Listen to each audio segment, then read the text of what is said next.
அதை ஒரு கையை மட்டும் அது லைட்டாக அழுத்துங்களேன். எல்லோருக்கும் வணக்கம். வர November 1 TNPSC group D exam நடக்க இருக்கு. இந்த நேரத்தில் நான் ஒரு விஷயத்தை பதிவு செய்ய விரும்புகிறேன். நீங்கள் பார்த்துட்டு இருக்க காணொலி போன வருஷம் டிஎன்பிஎஸ்சி குரூப் டி தேர்வில் எனக்காக ஒதுக்கப்பட்ட சீட். இந்த சீட்டை பார்த்தீங்கன்னா இந்த பெஞ்சில் 2 பக்கமும் கால் கிடையாது, நடுவில் மட்டும்தான் கால் இருக்குது. இப்போது இதில் எழுதலான்ட்டு கையை வைக்கும்போது கடன்னு அந்த பெஞ்சு ஆடுது. அப்போது ஹால் சூப்பர்வைசர்ட்டு நான் கேட்குறேன், இதில் என்னால் எழுத முடியலன்னு. கிட்டத்தட்ட ஒரு 1/2 hour தாமதமான பிறகு அவங்களோட பெஞ்சை எனக்கு கொடுத்து எக்ஸாம் எழுத வச்சாங்க.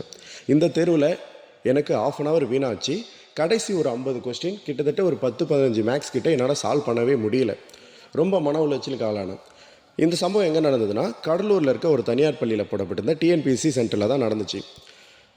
இங்கே மட்டும் இந்த விஷயம் நடக்குதான்னா இல்லை, நிறைய இடத்துல பார்த்தீங்கன்னா டிஎன்பிஎஸ்சி எக்ஸாமுக்காக அலகேட் பண்ணுற பெஞ்சு ஓட்டையாகவும் விரிசல் விட்டும் ஒரு நல்ல ஒரு தரத்திலே கிடையாது.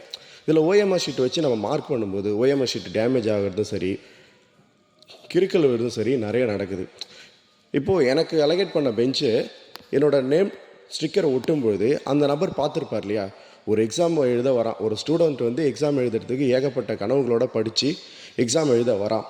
இதில் அவன் எப்படி எழுதுவான், அவனால் எழுத முடியுமா, ஒரு செகண்ட் கூட யோசிக்காமல் கடமைக்கேன்னு சில விஷயத்த பண்ணுறாங்க. வர்ற தேர்வில் இந்த மாதிரி சம்பவம் நடக்காமல் மாணவர்களுக்கு கொடுக்கப்படுற பெஞ்சை ஒரு தரமாக கொடுத்தா நல்லாயிருக்கும். அதுக்காக தான் இந்த பதிவு. நன்றி.